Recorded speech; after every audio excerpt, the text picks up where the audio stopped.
Assalamualaikum warahmatullahi wabarakatuh.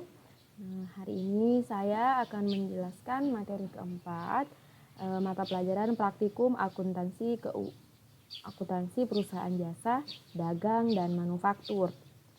Adapun materi untuk mata pelajaran hari ini yaitu tentang jurnal penjualan.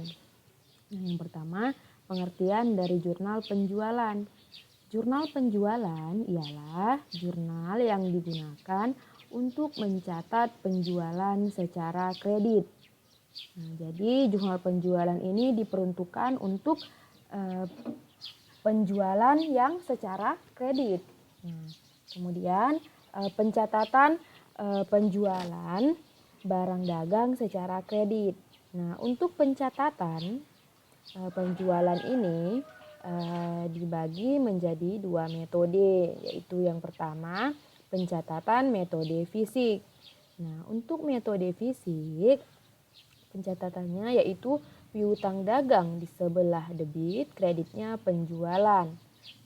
Di sini pada saat melakukan penjualan secara kredit, piutang dagang akan mengalami penambahan. Piutang dagang bertambah ada di sebelah debit. Sedangkan penjualan dalam kasus penjualan secara kredit ini, penjualan bertambah, di mana penjualan bertambah ada di sebelah kredit. Jadi jurnalnya piutang dagang di sebelah debit, kreditnya penjualan. Kemudian yang kedua, pencatatan metode perpetual. Di sini pencatatan metode perpetual ini berbunyi piutang dagang di sebelah debit, kreditnya penjualan, dan harga pokok penjualan di sebelah debit, kreditnya persediaan barang dagang. Untuk penjualan dan untuk piutang dagang dan penjualan itu sudah sama dengan metode fisik, tapi kalau metode perpetual ditambah dengan harga pokok penjualan. Harga pokok penjualan ini diperoleh dari harga sesungguhnya dari barang yang kita jual. Misal kita menjual barang seharga 50.000, tapi harga sesungguhnya, harga pokoknya sebenarnya cuma 45.000. Jadi untuk mencari jumlah harga pokok penjualan ialah jumlah barang yang dijual dikalikan dengan harga pokok atau harga sesungguhnya. Kemudian bentuk dari jurnal penjualan metode fisik. Sekarang kita lihat dulu jurnalnya untuk metode fisik, yaitu tanggal, nomor faktur, keterangan, ref, debitnya ada piutang dagang, kreditnya penjualan, dan serba-serbi. Untuk kolom tanggal diisikan dengan tanggal terjadinya transaksi. Sedangkan nomor faktur diisi dengan nomor faktur yang ada di dokumen transaksi. Kemudian untuk kolom keterangan diisi dengan nama kreditur atau nama perusahaan. Sedangkan kolom ref diisi dengan centang apabila sudah diinput ke buku besar. Sedangkan di kolom debit ada piutang, diisikan dengan jumlah nominal piutang dari penjualan secara kredit. Kemudian penjualan diisi dengan jumlah nominal penjualan dari penjualan secara kredit. Kemudian untuk kolom serba-serbi ini diisikan dengan nama akun dari penjualan kredit selain persediaan barang dagang. Misal kita menjual kendaraan, berarti diisikan di kolom serba-serbi. Jumlah di kolom serba-serbi ini diisikan dengan jumlah nominal dari akun serba-serbi. Kemudian bentuk dari jurnal penjualan untuk metode perpetual. Di sini ada kolom tanggal, nomor faktur, keterangan, ref, debitnya ada piutang dagang dan harga pokok penjualan, sedangkan kreditnya ada penjualan, persediaan barang dagang, serba-serbi, akun, dan jumlah. Untuk kolom tanggal diisi dengan tanggal terjadinya transaksi. Kemudian untuk nomor faktur diisi dengan nomor faktur yang ada di dokumen transaksi. Lalu untuk keterangan diisi dengan nama kreditur atau nama perusahaan. Yaitu rep diisi dengan centang apabila sudah diinput ke buku besar. Kemudian kolom piutang dagang diisi dengan jumlah nominal piutang dari penjualan secara kredit. Kemudian harga pokok penjualan diisi dengan jumlah nominal harga pokok penjualan. Kemudian di kolom kredit ada penjualan diisi dengan jumlah nominal penjualan dari penjualan secara kredit. Nah, persediaan barang dagang diisikan dengan jumlah nominal persediaan barang dagang. Kemudian ada akun. Akun ini diisikan nama akun dari penjualan kredit selain persediaan barang dagang atau diisi PPN keluaran atau fade out. Nah, untuk jumlah diisikan dengan jumlah nominal dari akun serba-serbi. Nah, kemudian kita langsung masuk ke contoh, yaitu berikut ialah transaksi yang terjadi pada UD Budaya selama bulan April 2020. Nah, di sini ada 4 April dan 8 April. Nah, pada tanggal 4 April dijual barang dagang secara kredit ke PT Indofood sebanyak 50 unit dengan harga satuan 2.500.000. Kemudian dengan harga pokoknya sebesar 2.150.000 per unit. Nah, sedangkan tanggal 8 dijual barang dagang secara kredit ke PT Jaya sebanyak 30 unit dengan harga satuan 2 juta rupiah dan harga pokoknya 1.850.000 rupiah per unit dengan PPN 10% dari penjualan. Nah, perintah catat ke jurnal penjualan metode perpetual. Nah, langsung saja kita masukkan ke jurnal. Kita buat dulu jurnalnya, yaitu yang pertama, sebelum kita membuat jurnal, kita harus membuat kop dari jurnal tersebut. Yaitu yang pertama, UD Budaya. Kita cantumkan dulu nama perusahaan yang kita buat, UD Budaya.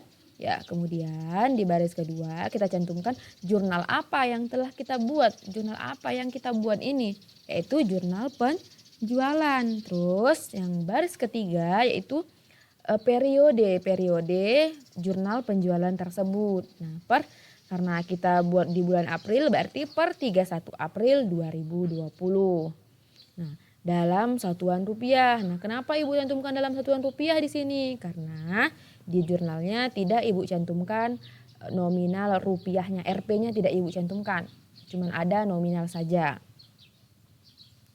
Kemudian langsung kita buat jurnalnya, yaitu tanggal, nomor faktur, keterangan, ref, debitnya, piutang dagang dan harga pokok penjualan, kreditnya, penjualan, persediaan barang dagang, dan serba-serbi.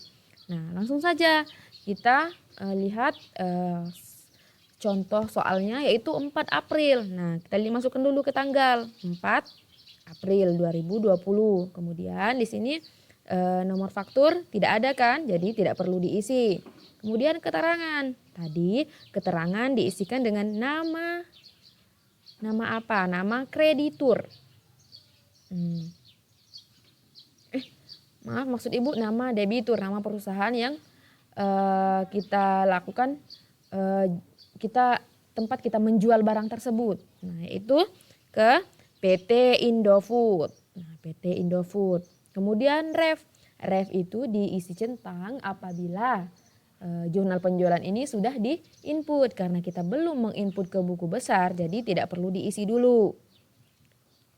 Nah, sesuai pencatatan metode perpetual yang sebelumnya kita bahas, yaitu yang pertama jurnalnya piutang dagang di debit, kreditnya penjualan. Jadi kita masukkan dulu piutang dagang dan penjualan. Kita fokusnya kedua ini dulu. Nah, ini berapa penjualannya? Sebanyak 50 unit. dengan harga jualnya 2.500.000. Jadi cara mencari nominalnya yaitu 50 unit dikalikan dengan harga satuan dikalikan dengan 2.500.000. Jadi hasilnya yang pertama penjualannya 125 juta, terus piutang dagangnya 125 juta. Sama kan dia 125 juta itu dapatnya dari 2.500.000 dikalikan dengan 50 unit. Kemudian jurnal keduanya yaitu apa? Itu harga pokok penjualannya di debit, kreditnya persediaan barang. Nah, cara mencari nominal harga pokok penjualan yaitu banyak unit yang dijual dikalikan dengan harga pokok, dengan harga sesungguhnya barang tersebut. Yaitu di sini tanggal 4 berarti 50 unit dikalikan dengan 2.150.000 rupiah. Nah, jadi hasilnya 107 juta rupiah. Nah, karena harus balance debit kreditnya jadi persediaan barang dagangnya juga 107 juta rupiah. Nah, kemudian kita lanjut untuk tanggal 8 April. Nah, bisa dibaca soalnya yaitu jadi yang pertama-tama kita masukkan di kolom tanggal berapa transaksi tersebut terjadi yaitu tanggal 8 April 2020. Kemudian di kolom keterangan diisikan dengan kemana kita menjualnya, kepada siapa kita menjual barang kita, yaitu kepada PT Jaya. Nah, PT Jaya. Refnya tidak perlu diisi karena kita belum menginput ke buku besar. Kemudian selanjutnya kita menjurnal, baca sampai habis ya. Ini pada tanggal 8 ini kita menjual 30 unit dengan harga satuan 2 juta. Harga pokoknya 1.850.000 dan kita dikenakan 10% dari penjualan PPN-nya. Nah, ini. Nah, yang pertama-tama kita fokus dulu ke penjualan PPN dan piutang dagang. Nah, penjualannya berapa ini? Berarti cara mencari nominalnya 30 unit dikalikan dengan harga satuan. Berapa harga satuannya? 2 juta harga jualnya. Nah, berarti 30 unit dikalikan 2 juta hasilnya 60 juta. Tulis dulu di penjualan 60 juta. Nah, karena kita dikenakan PPN 10% dari penjualan, berarti 60 juta dikalikan dengan 10%. Dapatlah PPN keluaran. PPN keluaran dimasukkan ke kolom serba-serbi. Nah, PPN keluaran. Nah, nominalnya berarti berapa tadi? 10% dikalikan 60 juta. Hasilnya 6 juta. Nah, udah dapat di kreditnya kan, di kolom kreditnya. Jumlahnya bisa kita lihat 66 juta.